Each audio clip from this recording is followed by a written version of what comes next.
you assume perfect markets, that means AE is achieved by default.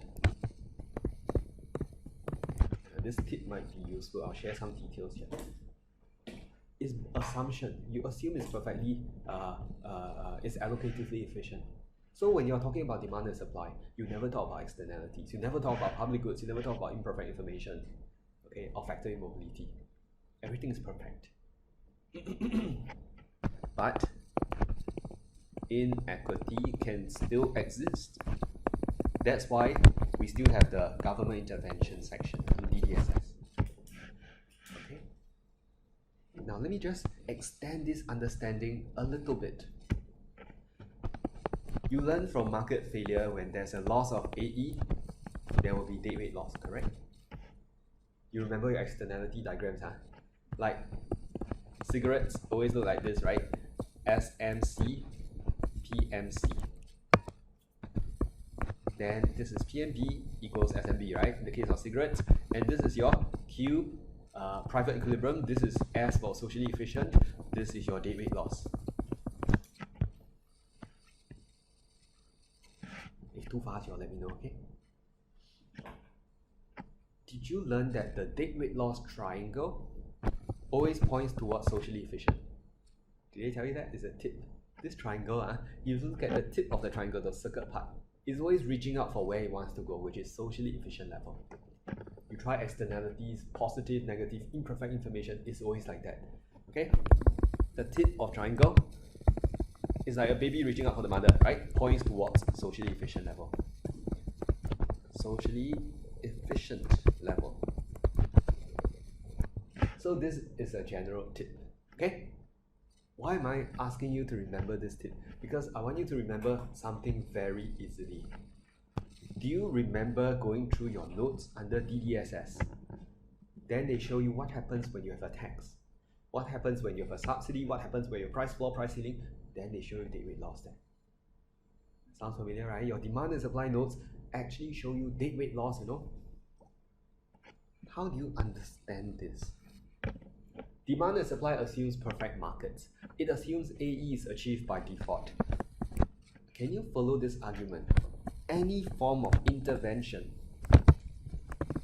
disrupts AE. Therefore, results in deadweight loss. If the default position was allocatively efficient, if someone is sitting there very comfortable, you go and nudge the person, then the person is not feeling as comfortable anymore. Demand and supply, if AE was original equilibrium, supply cuts demand, that level is AE, you go and intervene, you are going to result in loss of AE. Do you follow that? In market failure, it's different. No AE, government comes in to solve the problem. Demand and supply, the AE was there. So if the government comes in, 越帮越忙, you are making the problem worse. In the case of cigarettes, you realize in demand and supply, we never look at cigarettes. We tend to look at more like cars, steel, neutral goods. They try not to overlap with the market failure part. When do we learn about cigarettes? Under demand and supply. What's the purpose? If you know intervention is going to result in deadweight loss, why do you intervene in DDSS? To achieve?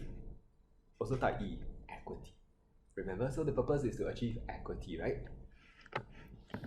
If any form of intervention disrupts AE, it results in deadweight loss, they may ask you to show the deadweight loss.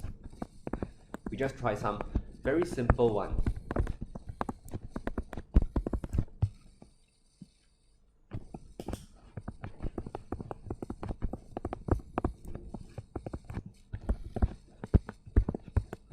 I'll ask you a question. This one is a price one.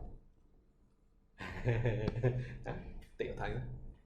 Ceiling, oh, very good. Okay, price ceiling. Yeah, then this one is a price floor, right? So if you are looking at any of these diagrams in demand and supply, this is the original equilibrium. Q1. Original equilibrium, Q1. Original equilibrium, Q1, right? So it must mean that at Q1, AE is achieved. The moment you move away from Q1, you will result in deadweight loss. the Deadweight loss triangle is going to point towards Q1. So do you need to go and memorize? Don't need. If you check your notes, for the case of a tax, the Deadweight loss is this one. In the case of a subsidy, the Deadweight loss is here. In the case of price floor or price ceiling, the Deadweight loss is here. It always points back to the old equilibrium. It's telling you, hey, I want to go back there. That was AE. So no need to memorize. This way is very easy. Okay? You know price ceiling and price floor, right? After that, the equilibrium amount exchange is the smaller one. Okay. So I'll just pause here, see whether you're okay with this. Yes, okay. Okay. You need writing materials? No. I realized I draw my you drew a price ceiling / price floor. Wow, very good at the